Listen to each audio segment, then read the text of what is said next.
Well, good evening. It's Arlo Johnson from Vernon, BC, on April the 25th at 9:30 p.m. Spring is here, starting to warm up a little, but not too much yet. And but it's nice to see that spring is here. The leaves are coming out, and things are turning. I was going to mention a little bit about the last few days. Today's April 25th. My birthday was on April 22nd. I turned 90 on Monday, April 22nd. And I don't know, birthday business started on the 21st on Sunday. Yeah, cakes and stuff and whatever from some people. On my birthday, actual birthday, I didn't really. Oh, yeah, Sunday, the day before my birthday. My sister arranged for cousins and my son and his girlfriend, and I guess that's about it. 4 or 5 people come over here to the Vernon Rest Home, brought a cake and cards and stuff and whatever. Well, which was nice, I guess. Then actually on forget what day it was, but the rest home here had a deal for people with birthdays and got cards and stuff there. Then I think it was on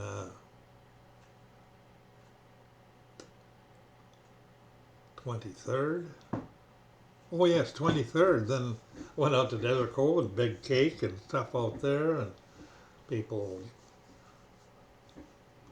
wishing well. I'd drive down the street and people would run out in the street and waving at me and saying happy birthday, Arlo. Residents, and walking through the main hall, people were waving at me. I thought, how the heck do they know it was my birthday?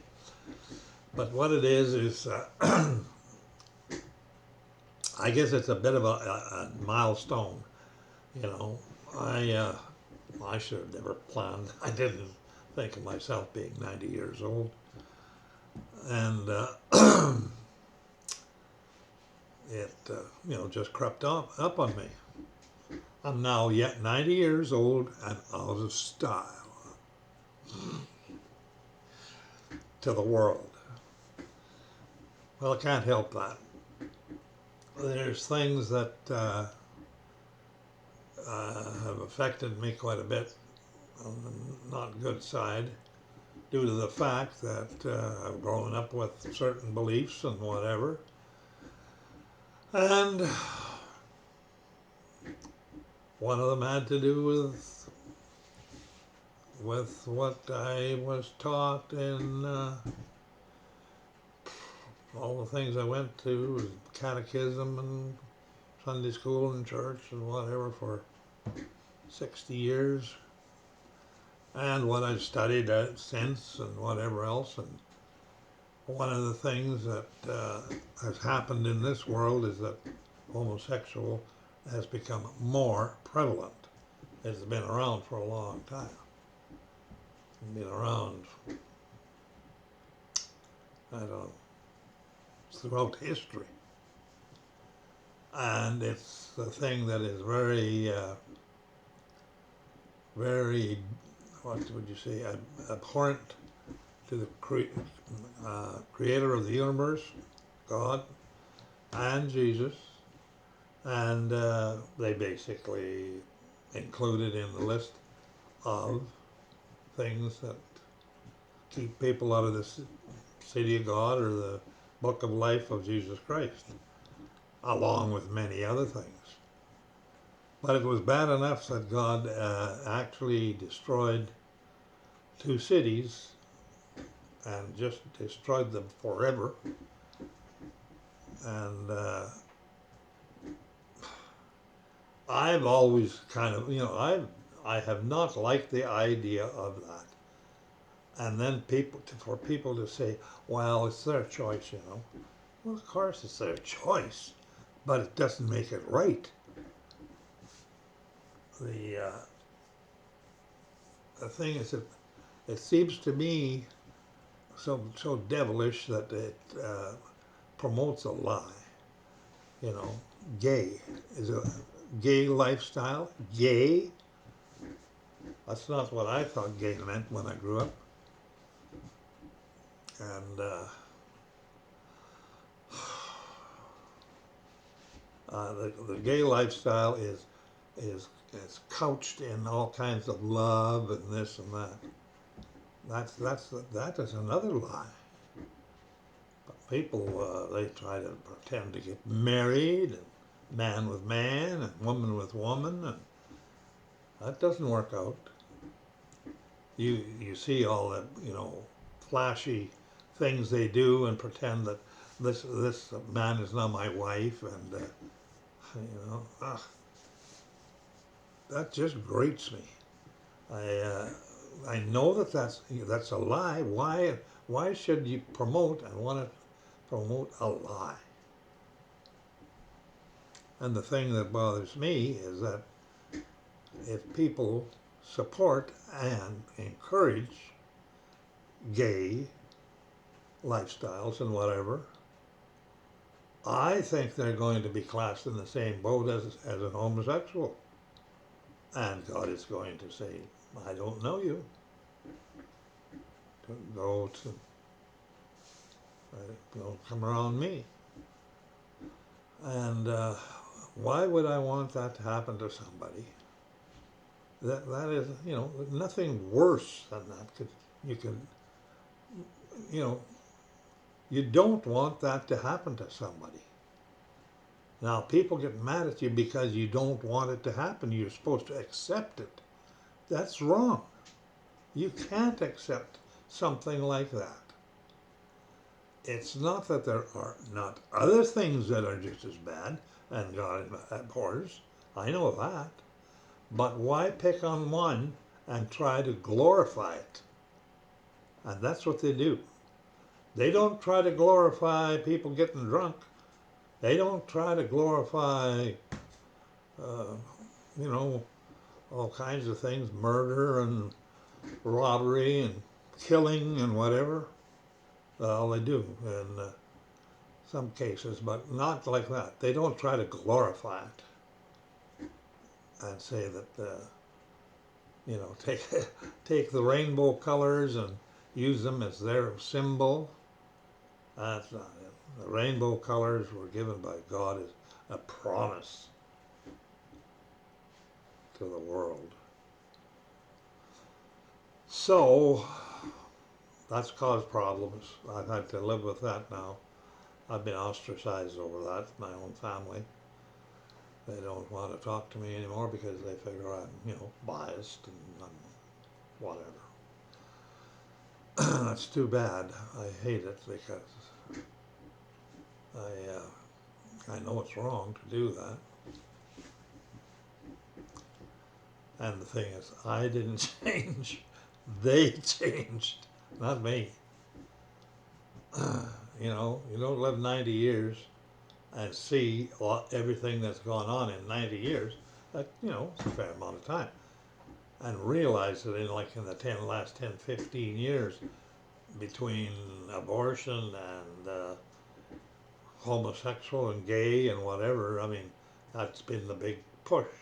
Now it's transgender and it's this, it's that, all perverted stuff, perverted the natural human beings, and they glorify that. What it amounts to is, and I've said this quite a few times, is it's a prediction that Isaiah made, and that was, who knows how long that was. That's thousands of years ago. But anyway, he wrote in the book of Isaiah, it's in the book, that when good is evil and evil is good, you are living in the last days. Well, that's exactly where we are now. Only a lot of people overlook it, plain overlook it, and say it's all just, modern times and ha ha ha, this and that. Boy, that's bad. That is so bad.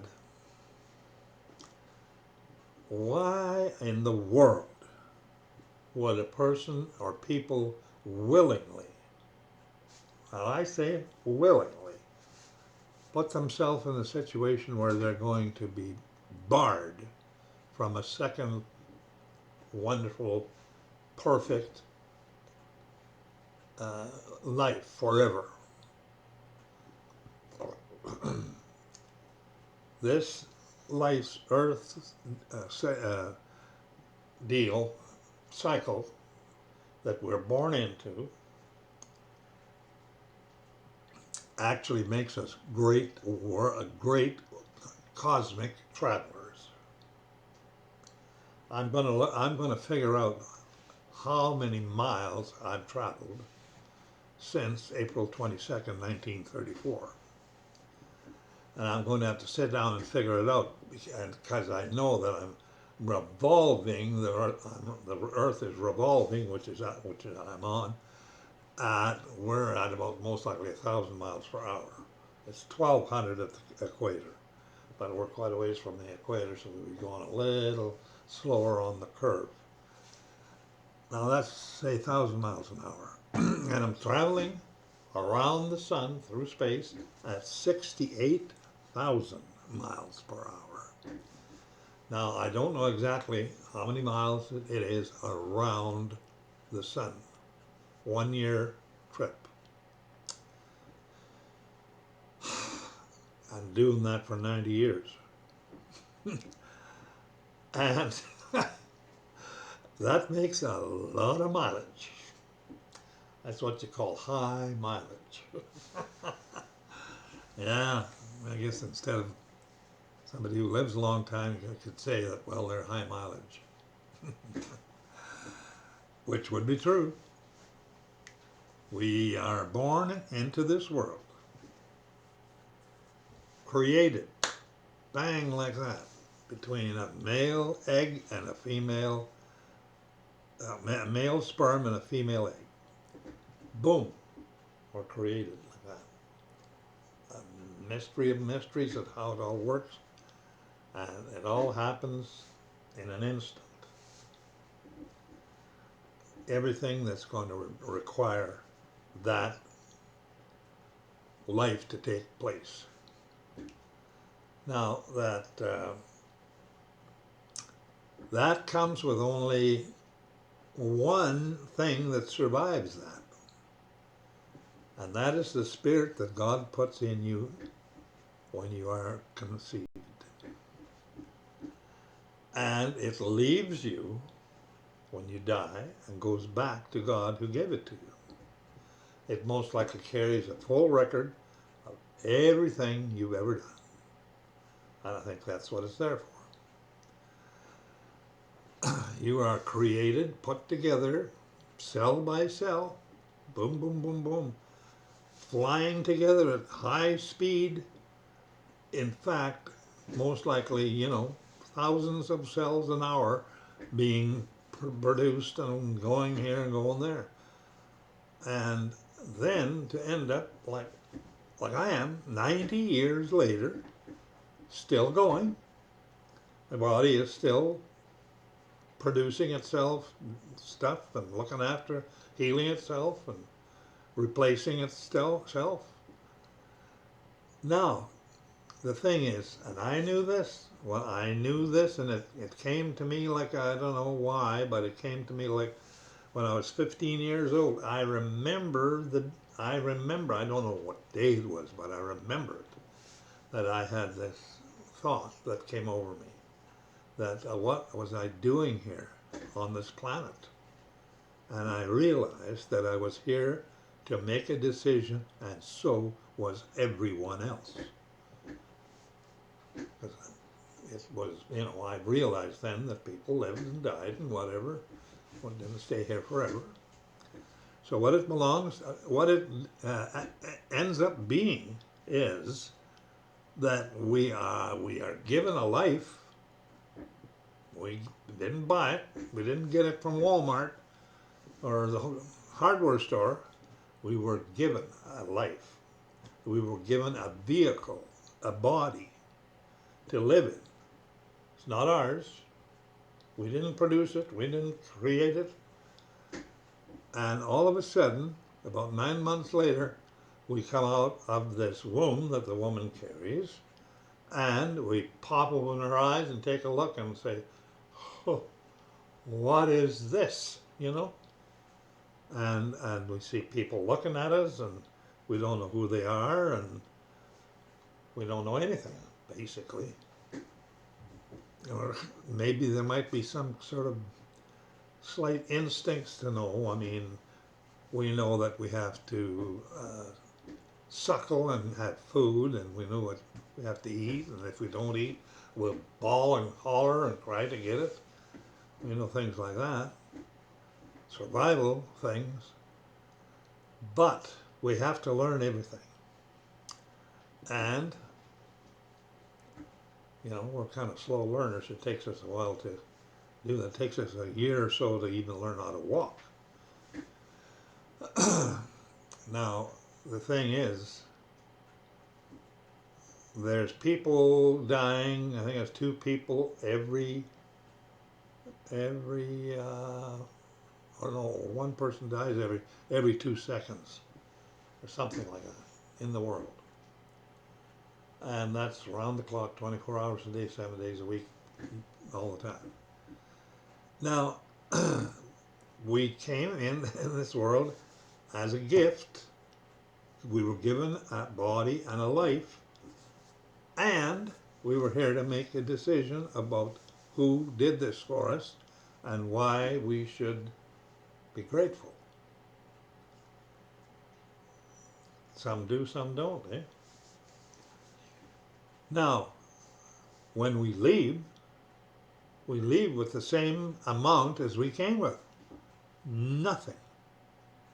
In fact, we don't even have our spirit has gone back to God, and we're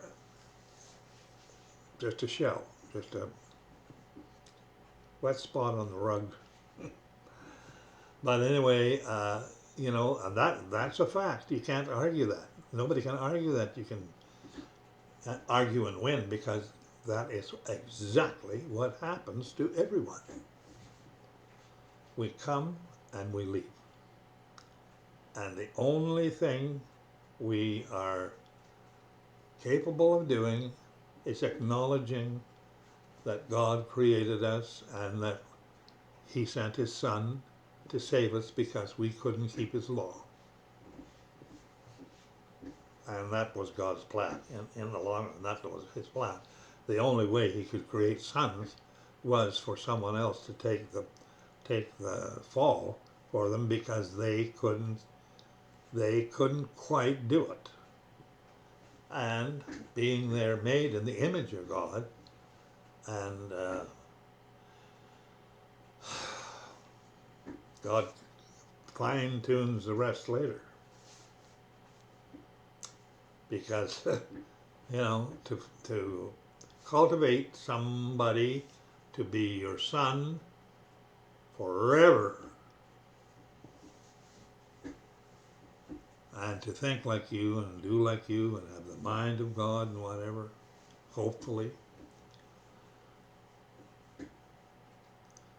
Now, I think the worst possible thing is that people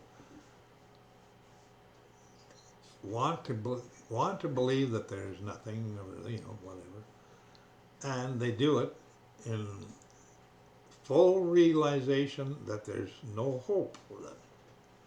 None. Zero. And I think about that so much. I think that what a total waste for a person to live on this planet for 50 to 100 years or whatever it is and fail, just plain fail.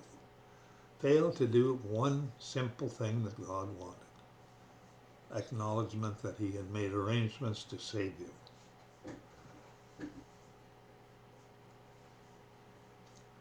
Now, human beings are in such a class that we're most likely we're rated way higher than we realize by God Almighty. It's because he created us in his own image. And from a little bit of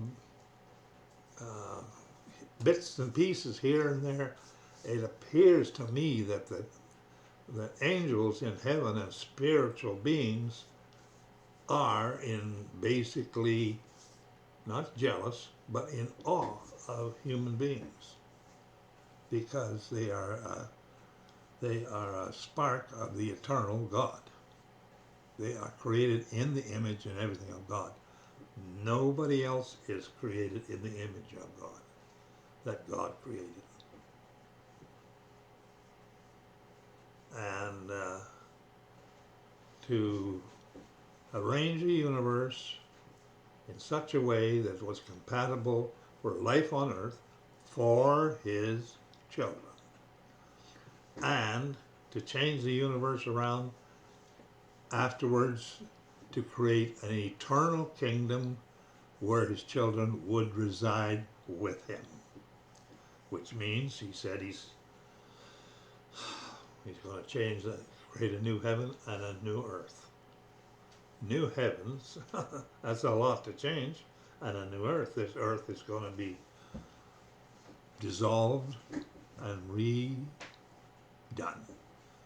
And it's going to, I mentioned this before, the city of God that God is creating, or Jesus is creating. Jesus said, I go to prepare a place for you. So it's obviously he's the builder. It's so large that it won't fit on this planet. He has to create a new heaven and a new earth. And this earth is going to be so big, like 366 times larger in volume than it is now, for his city of God to be able to be here. The city of God that he's planning is bigger than the continental United States. Its width or its dimension is bigger than the border of Canada, United States, and the Gulf of Mexico. One side. It would be hanging out in the Gulf, and then going the other way, and then going up 1,500 miles. That's a huge city. Mind you, I have no way of actually being able to figure this out, but I've sort of tried to think about how many people have been born and lived on this planet to date. And, maybe for the next 5, 10, 20 years too, who knows. But I'm sure that it's going to be over 100 billion. So out of that amount of people, how many is God going to keep? And it's not going to be, God is not a sentimental person or something. Everything is absolutely right and wrong, and between right and wrong, true and false, and everything. And there is no in between. And he is all powerful, all knowledgeable, and we can't figure out actually how to handle that because we can't fathom it, and may as well admit it. And I think it's sure a good thing that God is who he is. We're very fortunate. Anyway, that's enough of getting old. You know, it's a goal that a lot of people have, I guess. But in my case, it's just a matter of I'm not in charge. So I'll get up, have breakfast, dinner, and supper as long as it's the deal, as long as I'm supposed to. And be thankful for it. So that's all for tonight. I would like if you subscribed, but I always wait till the end to say that when nobody's listening. I know, I'll bet you $1 very few are listening. Very few. But thank you, and I wish you the best, and I would ask God to bless you. Thank you.